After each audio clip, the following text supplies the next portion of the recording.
Real with Omar. I don't know what episode this is. So today is a very special episode for me. My esteemed guest is Adolfo Carrion. You guys might recognize him. He's been on many other shows, but he's finally made it, right? He's made it onto my show, so now he's a success. Big time. There you go. Adolfo is a very good friend of mine, client of mine, and hopefully we'll be working together in the future. This might be one of many podcasts if it goes well and as we start doing some developments together. Adolfo, if you do recognize him, he was a 2-term Bronx Borough President. He was also the urban planning czar, or is that the exact? Yeah, director of the White House Office of Urban Affairs. Of Urban Affairs under Barack Obama. And now he has his own development company called Metro Futures, correct? Correct. And I'm glad to have you here. Tell me a little bit about what Metro Futures does so that people get a little bit of a background. Sure. First of all, thanks for having me. And I'm excited for your show and what you're doing. Yeah. This kind of play you're doing, conversation with the industry and with the community. Absolutely. This is great. After I left the Obama administration, all right. So now we're going there. Let's go back a little bit. All right. So you 2-term Bronx Borough President. So right? I was Borough President what from years? 2002 to 2009. Okay.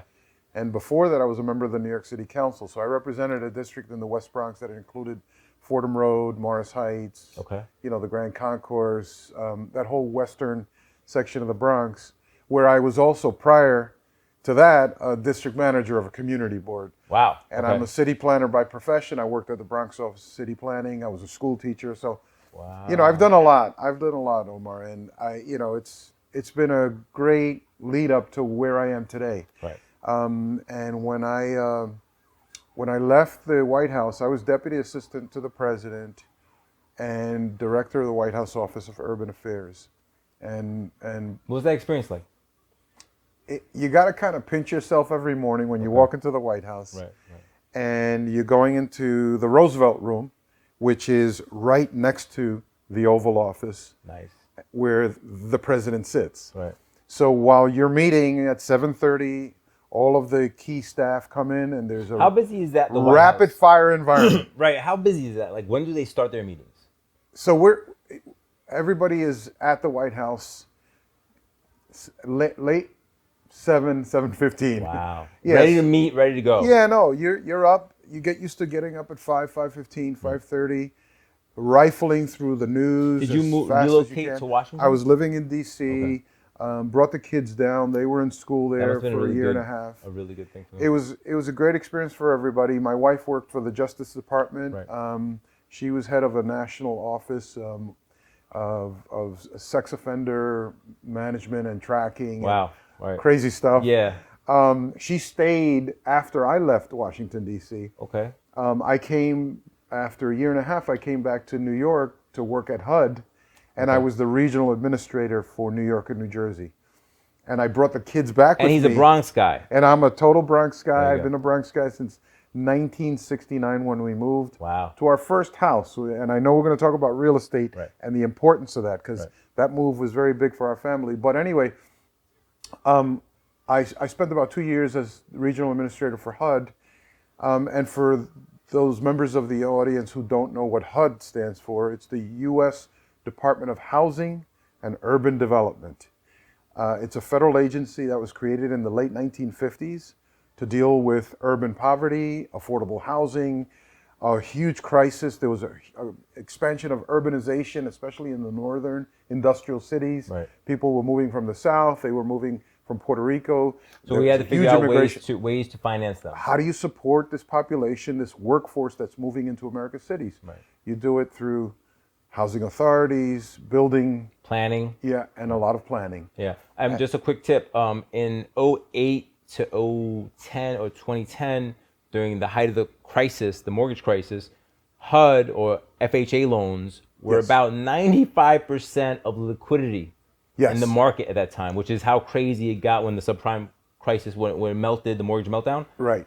The government stepped in heavily and to try to support and try to maintain and stabilize the economy. Yeah, and we throw these acronyms around, HUD, FHA.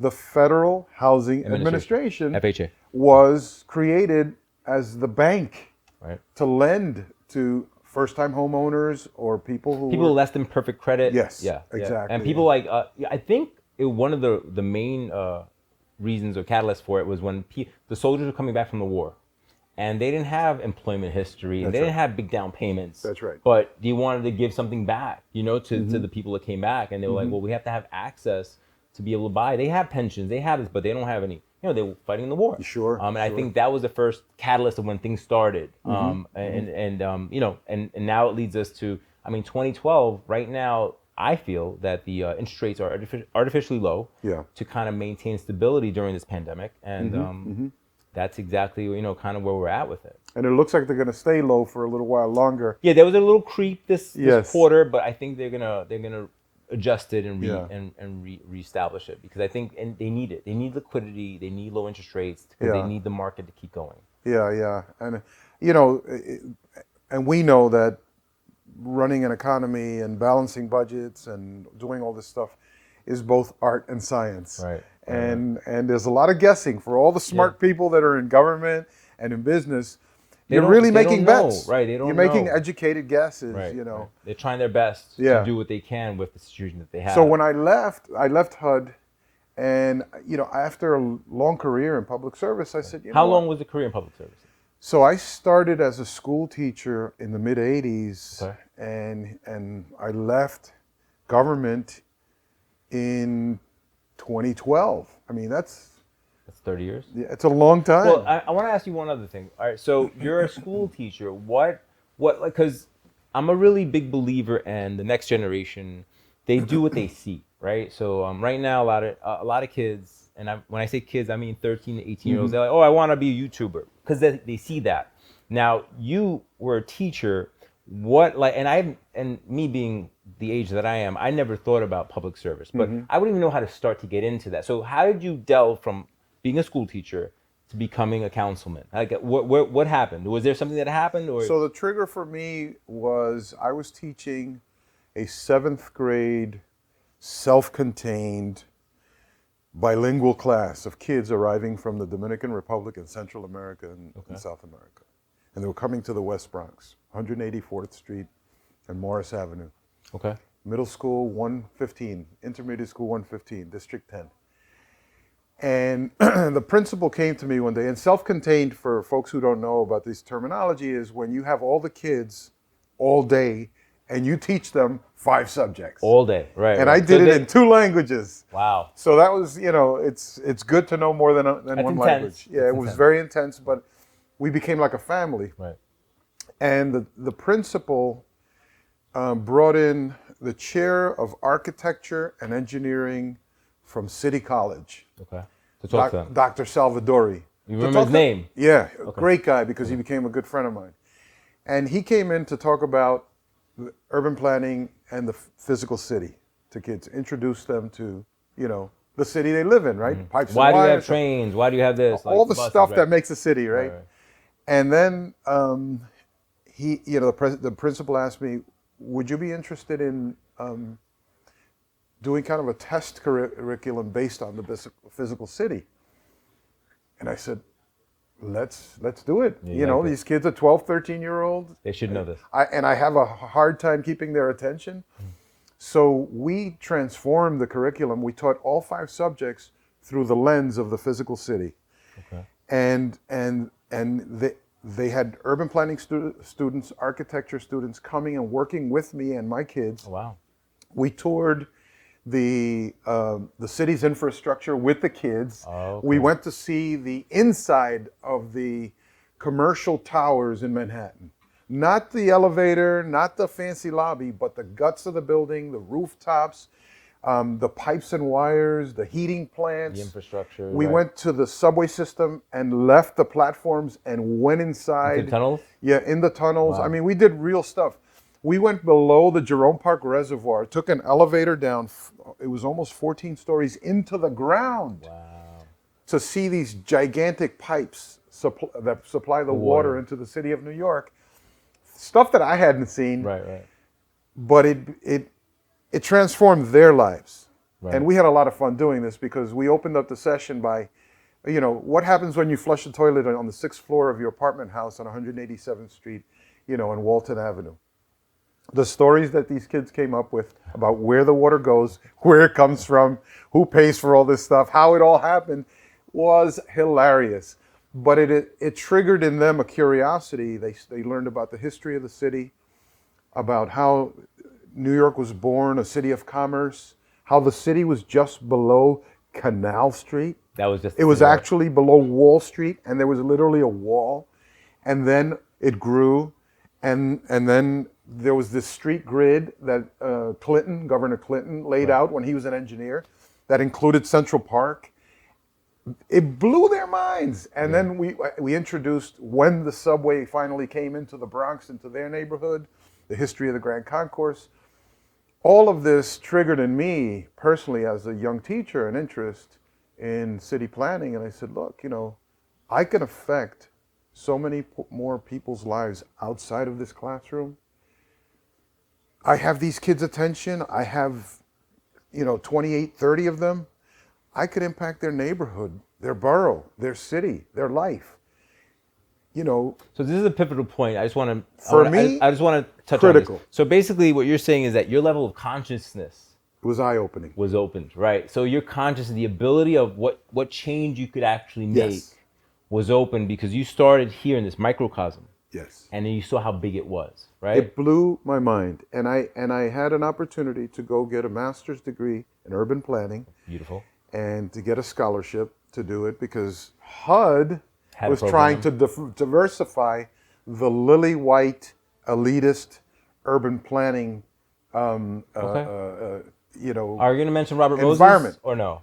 Yes. Okay, yeah. Robert Moses wrote The Power Broker. It's this book I read. I believe it or not, I don't know if you know this, I have a degree in Metropolitan Science, from NYU, which is urban planning. Yes, it is. Psychology and sociology. So I can see the connection to real estate. I read the book, The Power Broker. Robert Caro wrote it. Right. Yes. Which changed my life, which basically narrates how one guy was, and this is up to argument, it's subjective, but this is my belief.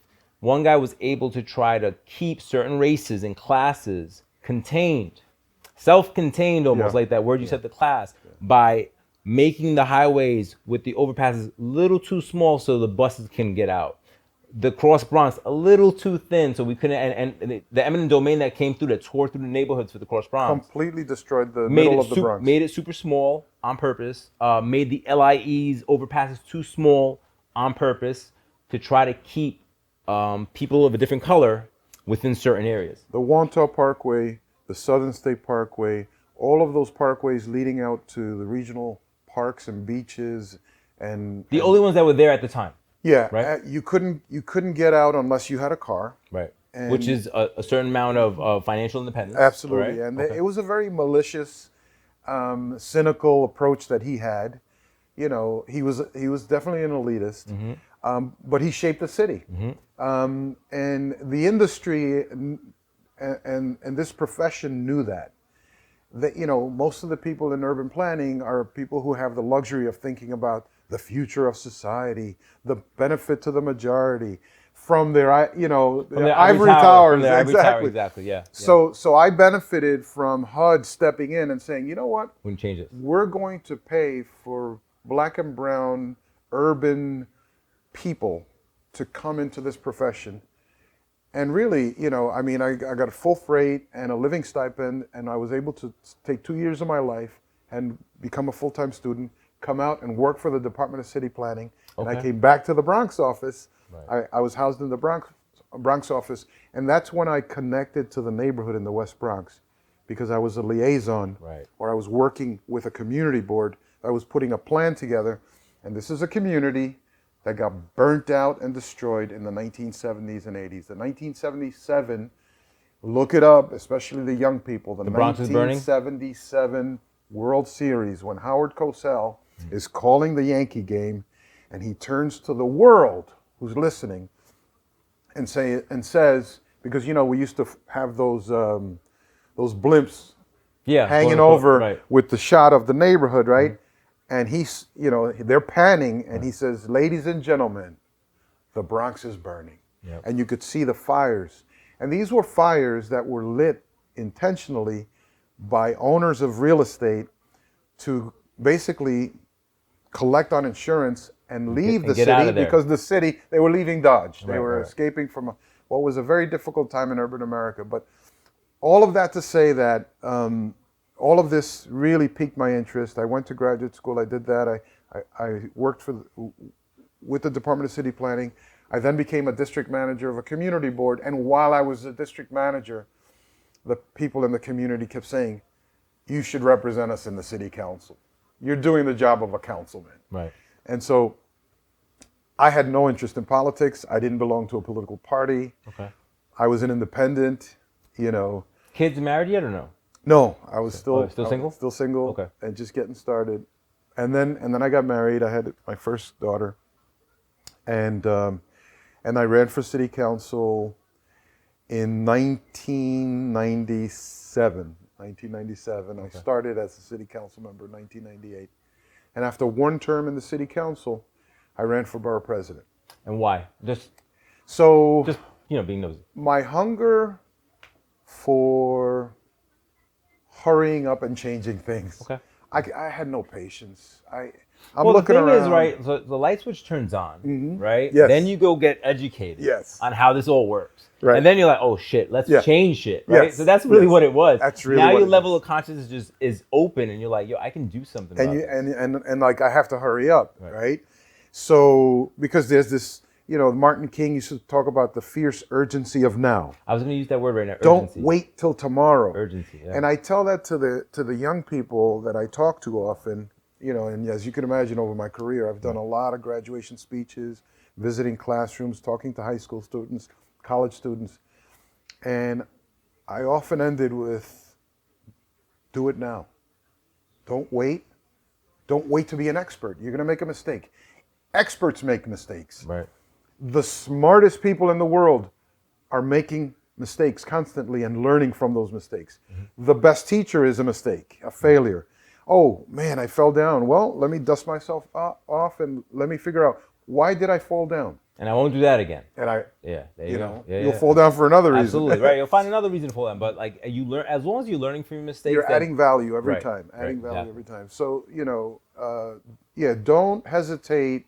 Don't let the perfect be the enemy of the good. I like that. Yeah. Don't let the perfect, it's like, everything has to be right. No, that's not life. Nothing's ever right, guys. Remember that. Nothing is ever right. You have like there's a saying that I kind of put a spin on it, right? There's a say, if you're in the right place at the right time. The right place to me is here, right? If you're here, and we talked about this earlier, Yes. you can see the same situation. If your mind is right, you'll find a way to make it a positive, even if it's the shittiest situation in the world. Yes. Find value and grow from it. It's when you're not right here, when your equilibrium is off, or you're seeing things skewed or through a dark lens, when things start to kind of propel in that direction. Yeah. Because the energy goes where the attention, or the attention, something like that. The energy flows where the attention goes. And if you pay attention to the things that you think are bad, then all you're going to see is bad.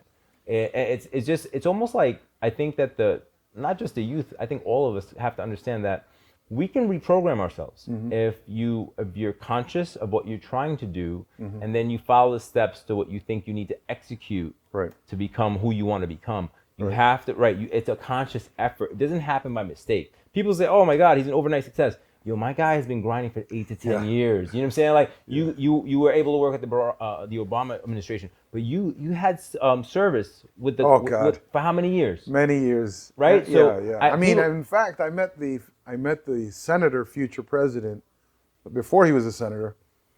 No, while he was a senator, because I was the president of the National Association of Latino Elected Officials. Okay. I did that not knowing necessarily what I was getting into, but understanding that history was on our side and we needed to hurry up and do something. That the Latinos were the fastest growing sector of the American population. We were underrepresented. We were generally on the margins of the economy and wealth in this country and political power. And hell, I could do something. So let me go try. And I went in, I got involved in this organization, and lo and behold, they elected me president. 7,000 elected officials. I'm hosting a presidential debate, and I'm there on stage with John McCain and Barack Obama, and like Adolfo from the Bronx. And I'm the moderator. And I'm like, holy shit, but you step in. Yeah, you gotta lean into it. Do it. Right? Yeah. Do it. You know, you right. It's fear is such a powerful, force against progress. You have to have faith, and your faith has to overpower your fear. That's the way you get by. Yes, Like your faith, you have to blindly believe, and things that you don't see yet. Yes. You have to. But the part that a lot of guys don't get is that. So then you make a plan, and then you execute your plan. You can't just, oh, I think that's gonna happen, and then just sit here on the couch. Wow, that's a great idea. Yeah. And Pass the popcorn. When's it gonna happen? Yeah. You have to then, set out your plan and execute. You got to get out of your pajamas. Yeah, that's a great one. Yeah, get out your pajamas and go do something. Strap on your shoes and go. So one of the things I always talk about is, and I say on all my social media posts, basically on all my outlets, is I believe that the true change in this country, in the world, really, if you want to make change, is through ownership, right? And what I mean by that is not just buying your own home, but owning your own business. And if you believe in something, not being afraid to invest your money into it, and with no promise of return. That's the difference between, I believe, the playmakers in this world and the guys that kind of like, oh, I could have done that. Because yeah, you could have, but sometimes you got to put up a couple of dollars in yourself, or in your own company or whatever. And everybody's always looking at you like that. The new thing is, or the new guia is, oh, you build a company, you sell out. Okay, you can do that. That's a way of doing things. If you're selling a commodity, like if you're selling lipstick or you're selling champagne or selling phones, that's one thing. But you still have to build it. Right. There has to be a value first, right? So you want to get somewhere to do that, but I believe that people don't understand that there's a lot of sweat equity. People don't talk about that word, sweat equity, where you're doing stuff for free for a while. For a while. I mean, and it has to come from within. You can't have an ulterior motive when working with people, because it will show through. Like people will be able to see that or read that or feel that. It's an energy thing. I think people know if you're sincere and if you're adding value, or if you're just trying to game and take advantage and make a play with no real end result or added value to their life and to society, right? And there's a lot of stuff there's a lot of ways to make money, to make a quick dollar and leave, but you leave nothing behind and you have nothing to stand on, right? Right. Whereas, ownership of real estate or a business is a completely different thing. I mean, you're literally investing in something that is a hard asset, right, that creates value in a community, that has other beneficiaries besides yourself, right? Whether it's the buyer of your product or your service, or the person living in the space or doing business in the space that you own and manage. It's a different relationship. And also, look, it all relates to community, to ultimately the decision making that we engage in as a collective, which people talk about as politics or political power. Right. All it is collective decision making. right. And you're either a player in that decision making, or you're not a player, Or you're a spectator. or you're a bystander. You're a spectator. Yeah, that's You're either on the field or you're off. You're playing or you're watching. So right. And when you're look, with all due respect, I mean, we all have to start somewhere. We lived in a sub-basement on South 2nd Street in Williamsburg in the 1960s when I was born in 1961. We moved to the Lower East Side to a housing project in 1963. From 63 to 65, we lived in Jacob Reese houses by the FDR Drive. I know those, yeah. And then we moved to a limited equity co-op, they used to call them. HFCCs? Where you put a few $1,000s in, you have an apartment, there's a subsidized rent. It's like Mitchell-Lama housing. Yeah. Right. And then when you leave, they give you your money back with no gain, With right? no equity, right. We were there from 65 to 69, and then in 1969, there's a young Puerto Rican couple, my parents, with 3 kids in tow, bought a house and In the Bronx. in the country, in the Yeah, North far Bronx. in It suburbs. was a row house, 3 stories, nothing to speak of. A little postage stamp, $28,000. The whole thing Wow. cost.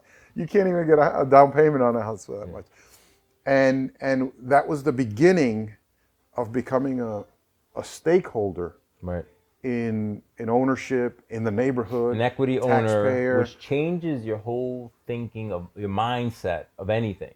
Now my father and mother could trade up, right? Mm-hmm. Because so they raised us there, and in 1982, they were able to sell that house and put a down payment on another house, A bigger house. in Rockland County with a third of an acre of land, and then another house, and then when your kids grow up in that environment, they're like, yeah, I'm going to own something. This is what I have to do. Yeah. Either it's going to be an apartment or a co-op or a house.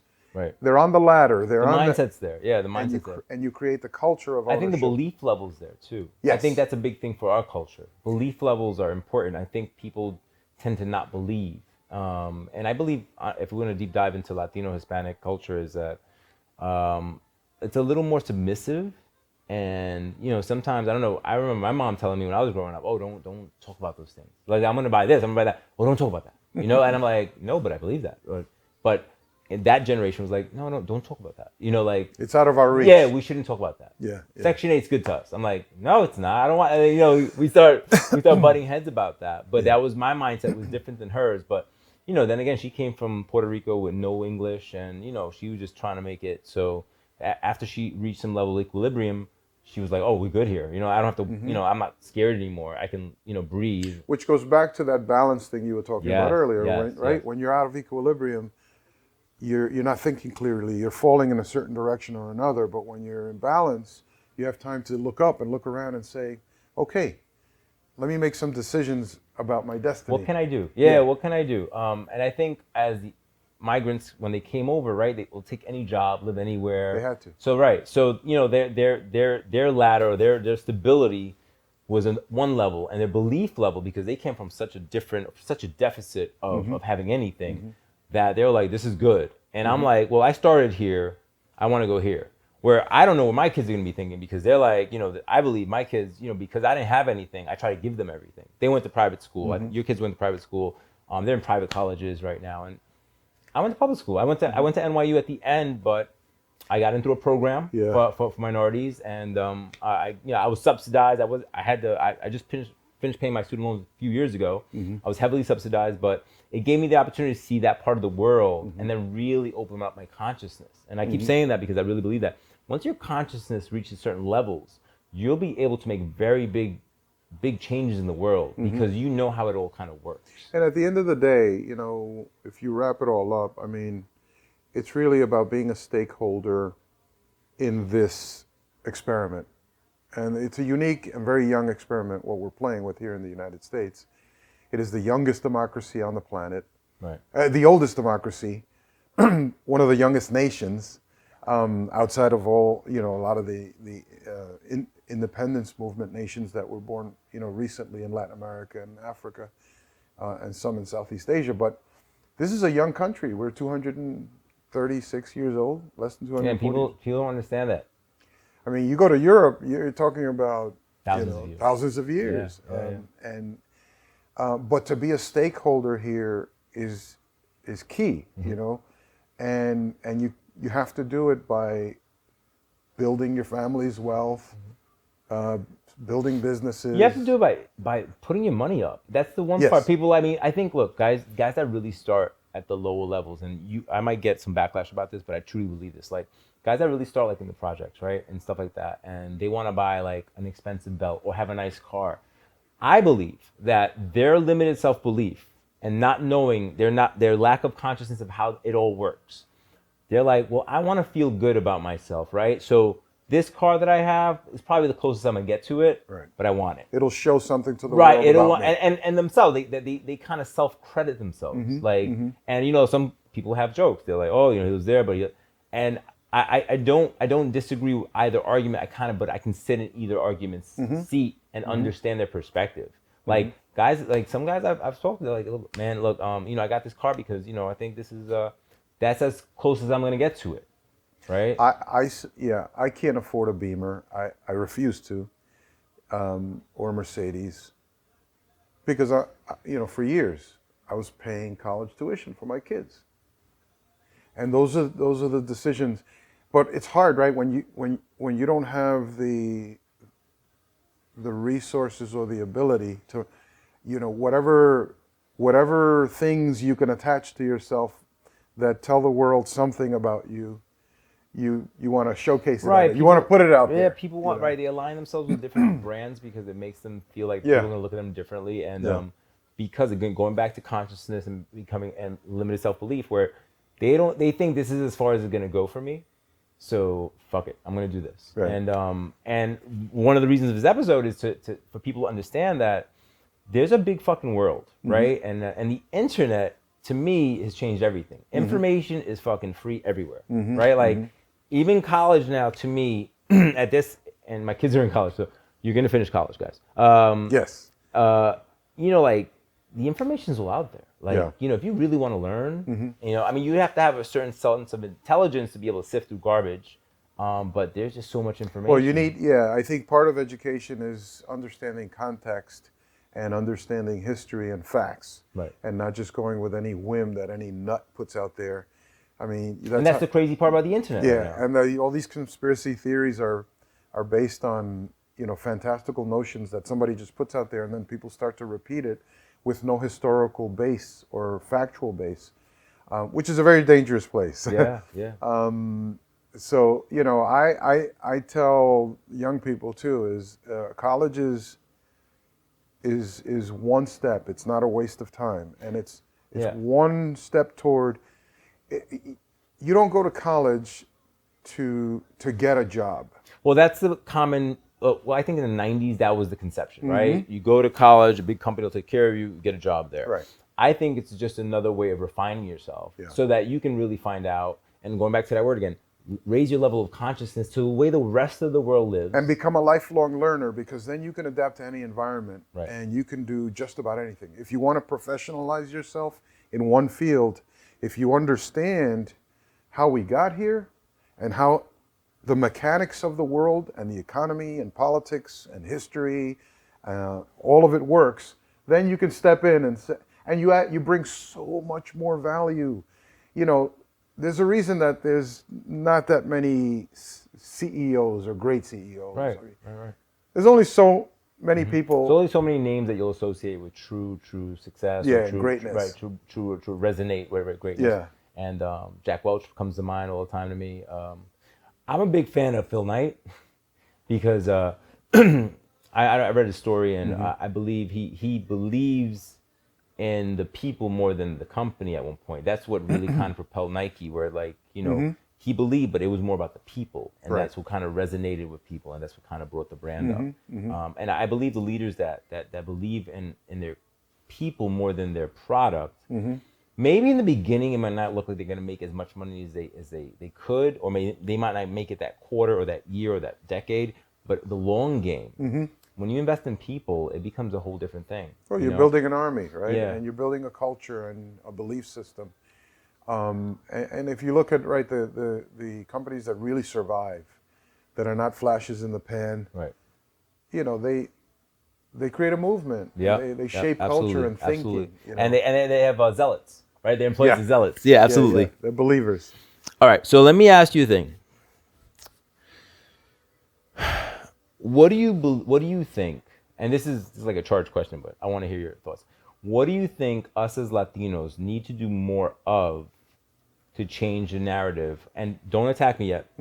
Of us just being here, living off the government or living off the country, and changing the narrative to showing that we are. If not, we're the majority, I believe, and we're just as hungry and looking to do work as the other races. I think that we're like a sleeping giant, right? We're the majority and we're the quietest. Do you know of any political figure that springs to your mind right now that resonates with the Latino policy? I don't. Do you? Like, you're more... Yes, I do. Okay. I know a few. Look, there's a lot of misconceptions, and you're right to say don't attack you. Because I want to. I know. I want to jump across it. This is just me talking because this is what I see. Jamming, right. And you're sort of playing up the perception so that we can have a conversation about it. But look, Latinos in the Bronx, bigger than half the 1.4 million population. We're close to 800,000 here in the Bronx. Okay. I think there's a misperception, and we're only about 29% of the population in New York City. Oh, But wow. we're growing, we're the fastest growing. Right. That's going to change. In our lifetime, it's going to change even more. And you see it in Queens now. Queens it's crazy. The Different Bronx, countries. yeah, the Bronx kind of is capping out at about a little better than half the population, but all across the United States, the Latinos are growing very fast. But there is a misconception. Latinos, in fact, because they've been at the bottom of the one of the bottom rungs of the ladder economically, they're actually the hardest working. Absolutely. Yeah. And then what we get is the misperception that from certain places and certain neighborhoods and, you know, certain concentrated pockets that people are on it for a free ride. They're really not. That pocket is usually the more vocal and more organized. Yeah. And that I believe might be the change. Like a lot of people, they Latinos especially, they keep their head down. They just want to do their job. They go to work, man. Yeah, they don't want to hear it. But unfortunately, at a certain point, you're gonna have to raise your voice a little bit because there has to be demystification about that. I'm gonna tell you, in 99, 2005, I was down in the South Bronx. I had my liquor store, and I was recruited by a guy who owns a bank who we're friendly still to this day, who recruited me into the real estate business. Mm-hmm. And so he comes down to my store. He was introduced to me by a family member who worked at his bank. He's like, "You got me my cousin Omar. You get shit done down there. Like you just talking me up." I don't know how we were supposed to do any business, but he called me up and he came down to meet me. And he was a Jewish guy. Comes to me and he says, "Hey, listen, I'm originally from the Bronx, and I want to reinvest in the Bronx. So I want you to see if you can find some properties for me, and I'll pay you." And that's how I started to learn about real estate, right? Interesting. So I was like, "All right, so how much you pay me?" He's like, "Oh, 6% of what the fine." I was like, "Wow, those numbers look good." So I was in. I will tell you, when I was calling certain properties, and they would say, "What's your name?" And I'd be, "Oh, Luis Omar Figueroa." Figueroa, that name doesn't have money. Do you know how, like, I was like, you know what, like that created like a chip in my shoulder. Mm-hmm. And I think that's what really accelerated me to get into real estate and to make a mark with my company, because good for you. I'm still mad to this day. I can tell you those conversations that I'm having, and I'm like, "Yo, fuck you." You know, like that's what I was like. What? Well, think about it, right? The government was doing that with redlining, and the banks were doing it with redlining, with the blessing of the government, where they were like, "Okay, in these zip codes and in these areas, we're just not lending." Right. And then if you have a surname that doesn't sound like it sounds like it's from another country, we're definitely not going to lend you. You're too high a risk, whatever. Right. They'll find a way not to. Right. So you know, when people say, "Well, what do we need to do?" We needed to gain political power, take on the establishment, change the banking rules, call it what it is, educate our people, educate ourselves, financial literacy, basic education, and take the reins of our own destiny. Right. And not let other people define who we are, which is exactly what happened to you. You had an awakening, and in effect, you were pissed off enough to say, "No, I'm not going to be defined by the guy who was on the other side of the phone who said, 'Yeah, those folks don't have money,' or 'Why should I even be talking to you?'" Right. You know, that really lit a fire into me. Yeah, and look, now it's a different era, and there's been and continues to be an awakening, and now the kids are seeing it. You know, the question is, what do you do with it, right? Right.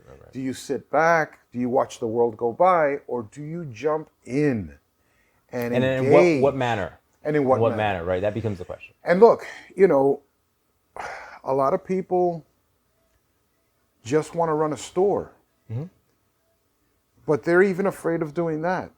You know, and if you have an idea and you have a product, and even if you can get a little loan or get a few people together and say, "Let's go in on this together," and let's spread the risk. If the thing falls apart, it's going to fall apart 4 ways, not one way and destroy. It won't cripple you. Yeah. Right. So, but you know, we've got to get that burden of misperception about who we are as Latinos and as minorities off our back. It's a monkey on people's back. It has nothing to do with who you really are. As I think the current time, I think being brown, being black is a little cooler right now.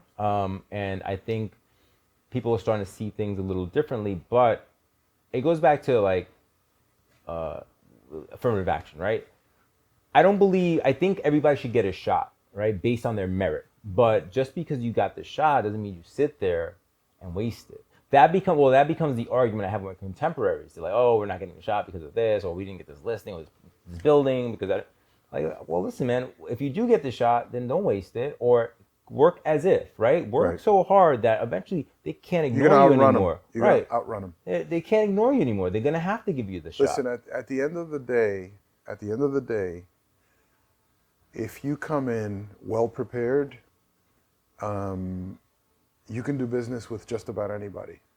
But you got to know your stuff, and that's on us. It's on each and every one of us to over-inform ourselves, to understand the mechanics of how things work. I mean, you have mastered money, lending, borrowing, leveraging. Yeah, because I looked at it from all angles when I first started. Like, you figured it out. Well, it says this. I was like, well, it doesn't make sense to me, because if I was lending the money, that's how I originally started. I was like, if I was lending the money, I wouldn't do that. And then I was like, oh. And then you realized, gee, it's not that damn complicated. Oh no. Come on. Absolutely. Now it's just almost like a matrix where I know what they're looking for. I'll shift things over, I'll move things over, and I can get deals done that most people can't get done. Right. And because what people understand in banking is that there's different people touching the elephant, to use that metaphor, right? So the underwriter only cares about the head, right?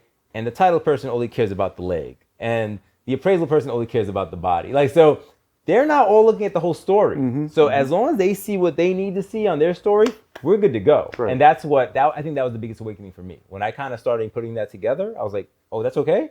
Right. Then right, because there's a lot of CYA, right? There's a lot of covering everybody's ass. Yeah, everybody, right. Nobody wants to get burned.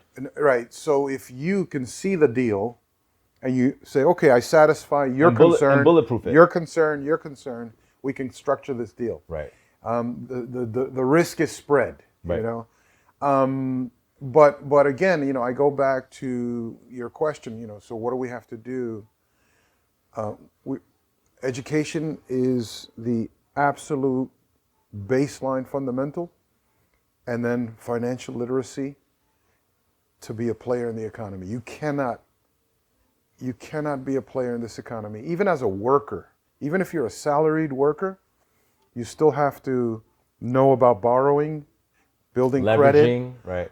Leveraging anything you own to borrow more, to, you know. And I know there's people like, oh yeah, we're all built on this house of cards of this borrowing. Leveraged asset, yeah. This leveraged country, yeah. But that's the system we're operating in, and you have to know the rules of it. Right. You can't play the game unless you know the rules, right? So anything that I could do to help, you know, with that kind of literacy that builds wealth and builds power, because it really creates a sense of independence. Like you can walk into a bank and make a statement, right, and say, guys, I'd like to borrow because I have this idea and I have this piece of property that can back it up if you lend me the money. That's a segue, guys. That's a segue. We'll on another episode. But let me say this for the viewers. So Metro Futures is your company. Yep. And how would you define your company? What does it do exactly? So I took all of my experience and my relationships, my contacts, my knowledge, and I packed it into a real estate consulting and development firm. Okay. And I do two major things. One is I help people who own property or are developers package deals to deliver multifamily affordable housing developments. Okay. So we're talking about unit-wise. So we're talking about buildings that are 100, 150, 200, 300, 500 units, supermarket, parking, you know, community facility spaces, rec spaces, gyms, all that stuff. All of that has to get paid for. It's got to get financed. There's a whole system for creating that. Okay. That involves the banks. And it's in the government's best interest to make affordable housing because we have a It involves the government, right. And that's where my relationships and my history comes in, my knowledge comes in, whether it's HUD or New York City has an agency called the New York City Department of Housing Preservation and development. And just like HUD, Housing Urban Development at the national level, at the local level, that Department of Housing in New York City has a lender, the Housing Development Corporation. Okay. HDC. They approve, HDC approves the loans to my clients. I come in, I represent that client, we secure the land, we get the local community board to support it, the local council member, the borough president.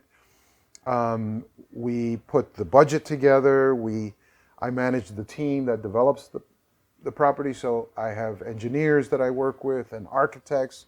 If somebody doesn't have an architect, I go find an architect for them. I take the bids. So these are multi-million-dollar projects. These are, 50, 60, 100 million, 120 million. We're doing a development now in Queens, in Arverne, in Far Rockaway.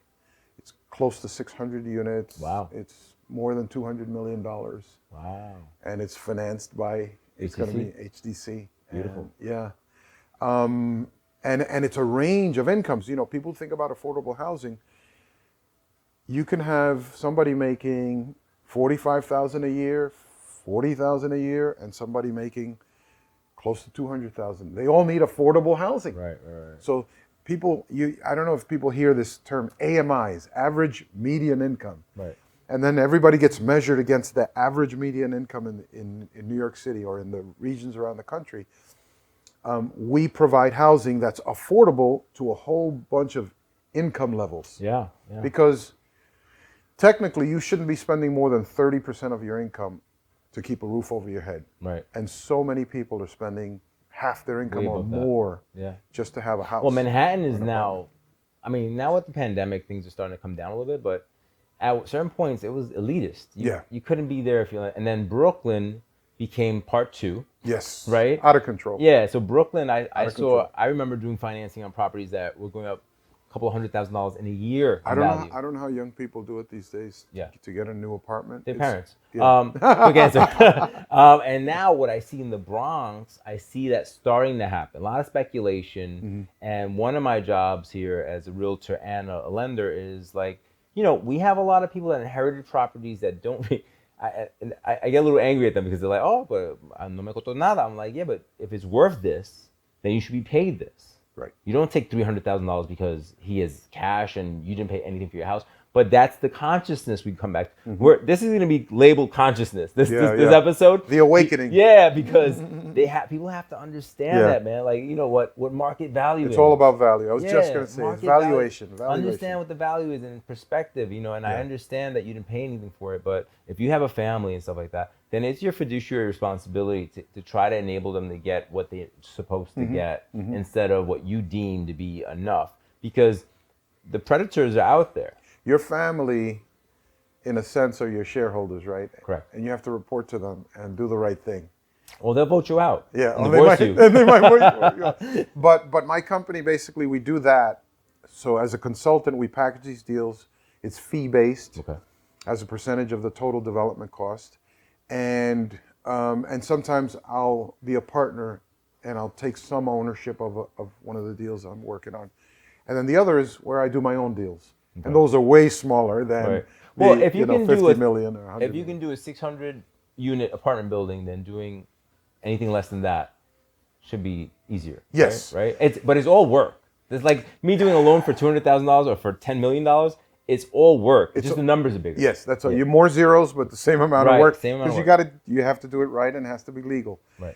And then so the other half, which I'm really concentrating on now, is growing the development side. Okay. Because I think that's where the lasting impact and real wealth, and going back to our community, a sense of ownership, getting a place at the New York business table. Absolutely. That I feel that's my responsibility. Yeah. I made a place at the political table.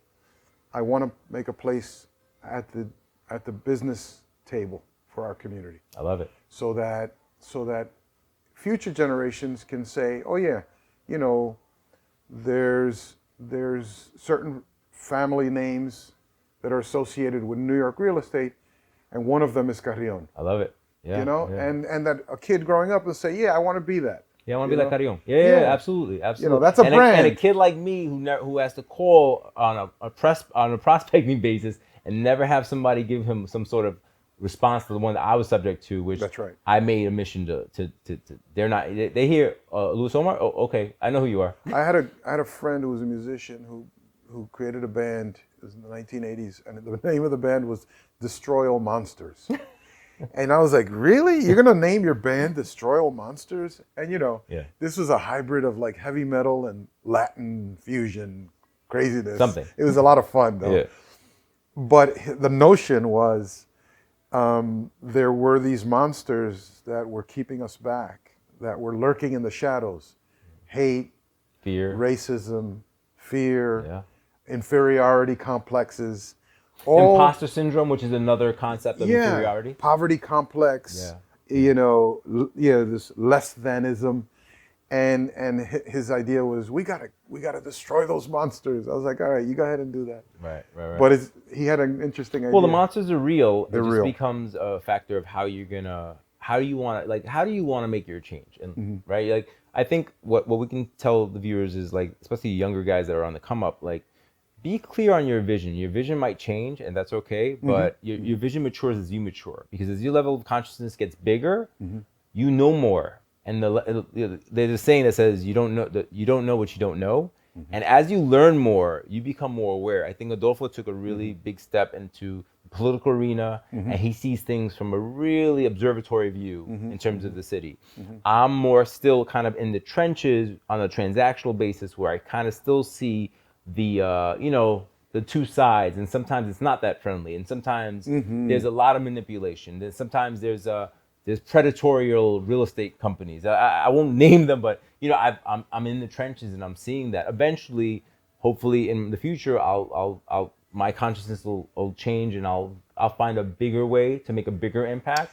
One of the most insidious things, and I know we have to wrap it up, but one of the most insidious things that I see is the predators in this business, and the people who they come in just to exploit the potential for making a quick dollar on a property at the expense of the quality of life and the experience of those human beings who live there, who have a history there, who are trying to run a business there.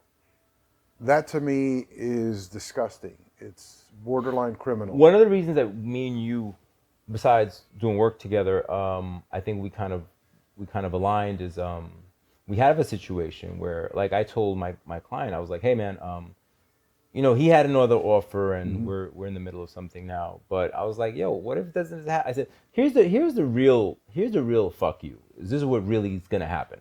You get no cash for your property.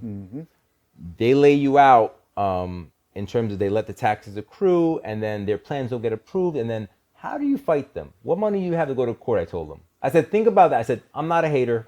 You do what you want to do, but think that through. Right. Think that through. He's like, that makes a lot of fucking sense. I was like, absolutely it does. I was like, you got to understand that. And going back to what I was saying about, the people that inherit properties, that they don't understand what they have until the day comes, they lose it. Somebody picks up the ball and does something with it, and all of a sudden, it could have been. Right. You got to think it through, man. I said, you got to think it through, and also going back to you, your brand and the things that you've done has also ousted you into a certain level of respect where people will listen to you. And like, people have confidence in you because you have a track record. You have, I did that project. I did this project.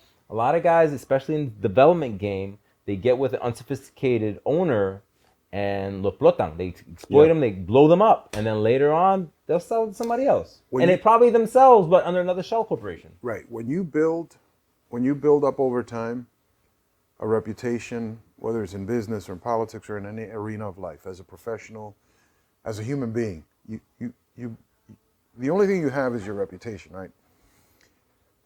If you're a reasonable, respectful person, you want to deal with people who have a lot to lose. Right. So that, remember this, especially the members of the audience, reputational risk. Reputational risk. You don't put a dollar sign on it, but if somebody comes in and they're a shark and they're and they're, you have no background on them. They come in, they make you some crazy offer that's way off market. Look under the hood, look behind the curtain. Do some due diligence. Yeah. Do some due diligence, because, you know, they could be trying to trick you, and they'll walk away and they'll disappear because they don't have a reputation to protect. Right. That's why you never heard of them. Yes, exactly. So you want to deal with people who are credible, who, if it goes sour, they're going to stay there until they fix it. Right. Because they don't want their reputation to be scarred. And you can't put a dollar on that. You cannot. You can't put a dollar on that. All right. So all of you that might have properties that you want to develop, where can they reach you? What's the best way to reach you? So my website is metrofuturesllc.com. Okay. metrofuturesllc.com. And the inbox for the email is info@metrofuturesllc.com. That's where people can drop ideas, or if they have something they want to talk about. Beautiful. I'm ready. So guys, this is probably part one of a multi-episode series, but we won't talk about that. We're still working some things out. Adolfo, thank you for your time. It's a pleasure, my friend. Thank you. Okay, stay well.